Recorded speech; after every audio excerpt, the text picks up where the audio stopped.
नमस्कार, आपका हमारे न्यूज चैनल UK24 न्यूज में स्वागत है। बॉबी पवार समेत 7 को कोर्ट ने दी जमानत। पथराव मामले में हुई थी गिरफ्तारी। उत्तराखंड बेरोजगार संघ के अध्यक्ष बॉबी पवार और उसके 7 साथियों को कोर्ट ने जमानत दे दी। बॉबी पवार पर पुलिस पथराव और उपद्रव फैलाने का आरोप है। बॉबी पवार समेत 13 युवाओं को पुलिस ने बीते 9 फरवरी को गिरफ्तार किया था। शनिवार 11 फरवरी को 6 आरोपियों को कोर्ट से जमानत मिल गई थी, लेकिन बॉबी पवार समेत 7 लोगों को कोर्ट से जमानत नहीं मिल पाई थी। देहरादून की CJM कोर्ट में बॉबी पवार समेत 7 आरोपी की जमानत याचिका पर सुनवाई हुई। दोनों पक्षों की जेरा सुनने के बाद कोर्ट ने उत्तराखंड बेरोजगार संघ के अध्यक्ष बॉबी पवार समेत 7 आरोपियों की जमानत याचिका को मंजूरी कर ली। पुलिस ने बॉबी पवार और उनके साथियों पर पुलिस पर पथराव करने और शहर में उपद्रव फैलाने का आरोप लगाया।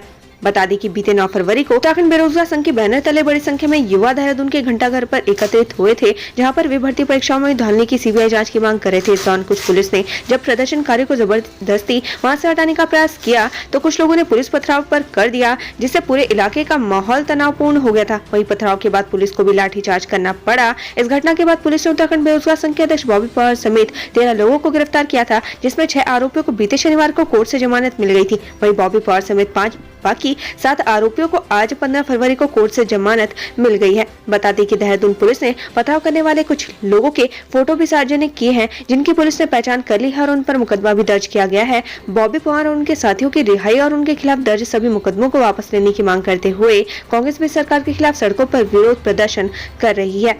दरोगा के व्यवहार से खफा बीजेपी नेता ने थाने में दिया धरना। हरिद्वार जिले में बीजेपी नेताओं ने दरोगा भद्रता का आरोप लगाते हुए कनखल थाने में जमकर हंगामा किया। बीजेपी नेता हीरा सिंह बिष्ट ने बड़ी संख्या में बीजेपी कार्यकर्ता कनखल थाने पहुंचे थे। कांग्रेस का हल्लाबोल 6वें दिन भी जारी रहा। सचिवालय कूच के दौरान पुलिस से हुई नोकझोंक। उत्तराखंड में बेरोजगारों पर लाठीचार्ज का मामला ठंडा होता नहीं दिख रहा है। कांग्रेस मामले को मुद्दा बनाकर लगातार सरकार को घेर रही है। इसके अलावा भर्ती परीक्षाओं की CBI जाँच की मांग भी जोर शोर से उठ रही है। आज 7वें दिन कांग्रेस सचिवालय की ओर गरजे, लेकिन पुलिस ने उन्हें रोक लिया, जिस पर कांग्रेसी और पुलिस के बीच नोकझोंक हुई। वहीं कांग्रेसी ने महाशिवरात्रि के मौके पर सभी शिवालयों पर जल चढ़ाने का ऐलान किया। इसके पीछे की वजह भी बताई। कोर्ट ने दीपक बिजलवाण को SIT की रिपोर्ट पर आपत्ति पेश करने को कहा। उत्तराखंड हाईकोर्ट ने दीपक बिजलवाण को जिला पंचायत अध्यक्ष उत्तरकाशी के पद से हटाए जाने के मामले में दायर याचिका पर सुनवाई की। मामले को सुनने के बाद वरिष्ठ न्यायाधीश संजय कुमार मिश्रा की एकल पीठ ने सरकार के बर्खास्तगी के आदेश पर रोक लगाकर आगे बढ़ाते हुए याचिकाकर्ता से SIT की रिपोर्ट पर 7 मार्च तक आपत्ति पेश करने को कहा है। मामले की अगली सुनवाई 7 मार्च को होगी। कांवड़ रोड पर मांस की दुकानें रहेंगी बंद। बवाल के बाद पुलिस का फैसला।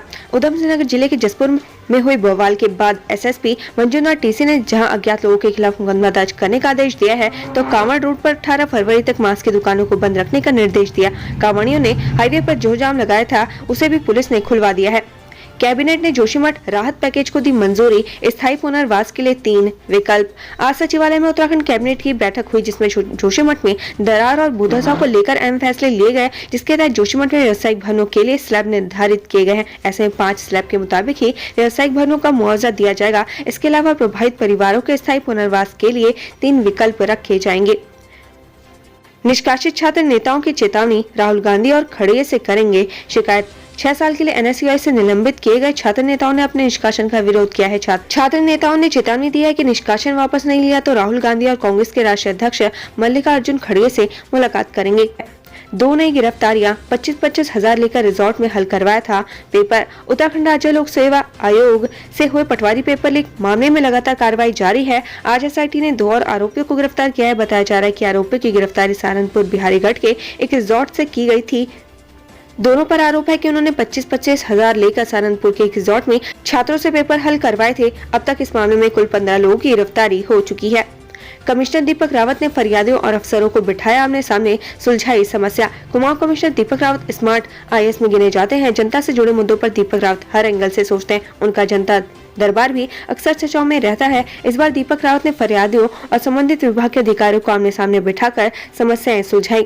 जसपुर में कांवड़ियों पर गंदगी फेंकने से बवाल। नादेही हाईवे किया जाम। जसपुर में आज बहुत बड़ी अप्रिय घटना होने से बच गई। उपद्रवी तत्वों द्वारा गंदगी फेंके जाने से कांवड़ी आक्रोशित हो गए। कांवड़ियों ने जसपुर में नादेही हाईवे को जाम कर दिया। कांवड़ी इतने क्रोधित थे कि उन्होंने पुलिस प्रशासन के खिलाफ भी जमकर नारेबाजी की। करीब 3 घंटे की मशक्कत के बाद पुलिस प्रशासन कांवड़ियों को समझाने में कामयाब हुआ। उत्तराखंड में 300 केंद्रों पर हो रही सीबीएसई की परीक्षा, 1 लाख से ज्यादा छात्र शामिल। केंद्रीय माध्यमिक शिक्षा बोर्ड की बोर्ड परीक्षाएं आज से शुरू होने जा रही है। राज्य के सभी 13 जिलों में करीब 300 परीक्षा केंद्रों पर परीक्षा आयोजित कराई जाएगी, जिसमें 1,44,052 परीक्षार्थी शामिल होंगे। वही बोर्ड एग्जाम के लिए सीबीएसई ने प्रदेश में करीब 200 से ज्यादा एग्जाम सेंटर संवेदनशील या अति संवेदनशील केंद्रों में रखे हैं। भारत माता की जय के नारों से गूंजा लक्सर, कैंडल मार्च से शहीदों को दी श्रद्धांजलि। जम्मू कश्मीर के पुलवामा में हुए आतंकी हमले को 4 साल पूरे हो गए हैं। मंगलवार शाम लक्सर के युवाओं और स्थानीय लोगों ने कैंडल मार्च निकालकर पुलवामा अटैक में शहीद हुए जवानों को भावपूर्ण श्रद्धांजलि दी। नगर के ओवरब्रिज से शुरू किए गए इस कैंडल मार्च में बड़ी संख्या में स्थानीय युवा और स्थानीय निवासी शामिल हुए। पूरे नगर में भारत माता की जय और वंदे मातरम जैसे देशभक्ति के नारों के साथ कैंडल मार्च निकाला गया। अपहरण का आरोपी पंजाब से गिरफ्तार, किशोरी को छुड़ाया गया। पिरान कल्लेर थाना पुलिस ने नाबालिग किशोरी के बहला फुसलाकर भगा ले जाने वाले आरोपी को गिरफ्तार करने में सफलता हासिल की है। साथ ही आरोपी के कब्जे से अपहरण की गई किशोरी को भी छुड़ा लिया गया। पुलिस ने आरोपी को कोर्ट में पेश कर जेल भेज दिया है। वहीं पुलिस द्वारा किशोरी को मेडिकल परीक्षण के बाद महिला पुनर्वास केंद्र देहरादून भेज दिया गया है। हरिद्वार में 40 लाख से ज्यादा कांवड़ियों के आने की उम्मीद, तैयारियों में जुटा प्रशासन। फागुन मास की कांवड़ यात्रा शुरू होने के बाद हरिद्वार जिला प्रशासन नींद से जागा है। 18 फरवरी को महाशिवरात्रि है। शहर की व्यवस्था जांचने निकले डीएम को कई जगह अव्यवस्था दिखी। डीएम विनय शंकर पांडे ने संबंधित विभागों को व्यवस्थाएं दुरुस्त करने के निर्देश दिए। हाईकोर्ट जज की निगरानी में होगी एसआईटी व एसटीएफ जांच। पुरानी परीक्षाओं के अगले चरणों पर नया कानून लागू। उत्तराखंड लोक सेवा आयोग की जेईई और पटवारी भर्ती की एसआईटी जांच के साथ ही अधीनस्थ सेवा चयन आयोग की परीक्षाओं की एसटीएफ जांच भी उच्च न्यायालय के न्यायाधीश की निगरानी में होगी। अपर मुख्य सचिव राधा रतूड़ी ने कहा कि जल्दी सरकार उच्च न्यायालय से न्यायाधीश की नियुक्ति करने का अनुरोध करेगी। कैबिनेट में आए 52 मामले, 13 मार्च से गैरसैंण में होगा अगला सत्र, पड़े आज के ये फैसले। मुख्यमंत्री पुष्कर सिंह धामी की अध्यक्षता में आज बुधवार को मुख्यमंत्री आवास पर प्रदेश मंत्रिमंडल की बैठक हुई। कैबिनेट बैठक में 52 मामले सामने आए। अगले विधानसभा का सत्र 13 से 18 मार्च के बीच गैरसैंण भराड़ीसैंण में होगा। जानिए फैसले।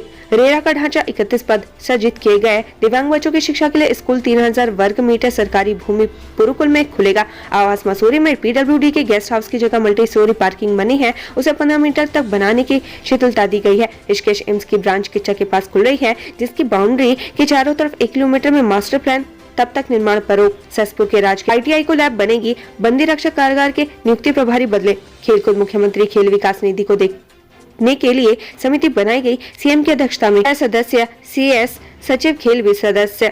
स्टार्टअप नीति 2023 को मंजूरी। सभी प्रदेशों की नीतियों को देखने के बाद ये बनाई गई है। इससे उत्तराखंड को लाभ मिलेगा। दिल्ली से यहाँ का स्टार्टअप काम करेंगे। एमएसएमई निजी क्षेत्र में औद्योगिक विकास को नीति। प्राइवेट डेवलपर निजी इंडस्ट्रियल एस्टेट बना सकेंगे। इन्वेस्टमेंट का 2% सरकार खर्च करेगी। सिरकुल के साथ एस्क्रो अकाउंट खुलेगा। निवेशक पहाड़ में 2 एकड़ और मैदान में 30 एकड़ में इंडस्ट्रियल एस्टेट बना सकेगा। सिविल कोर्ट परिषद खटीमा में अधिवक्ता चैम्बर के लिए लीज पर जमीन 90 साल के लिए दी जाएगी। Single use plastic 120 micron ban हुआ था। भारत सरकार की नीति के हिसाब से बदलाव किए गए। आयुर्वेदिक महाविद्यालय के प्रिंसिपल के रिटायरमेंट की अवधि 60 से बढ़ाकर 65 वर्ष की गई। अब 2 दुधारू पशु भी स्वीकार होंगे। सब्सिडी सामान्य वर्ग की 50%, SC की 75%। विशेष आवश्यकता वाले बच्चों के लिए 285 विशेष शिक्षकों के पद सृजित किए। गृह विभाग मुख्यालय पर लिपिकीय वर्ग का एकीकरण किया गया। अर्थ एवं संख्या विभाग में अपर निदेशक का पद सृजित। देहरादून में नियो मैट्रिक सभी विभाग 1 रुपए में 99 साल के लिए जमीन मेट्रो के लिए उपलब्ध कराएगा।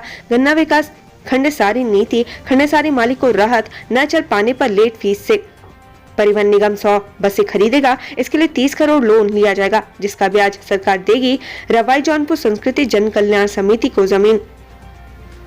उत्तराखंड से संबंधित ऐसी ही खबरें पाने के लिए हमारे चैनल को लाइक व सब्सक्राइब जरूर करें। धन्यवाद।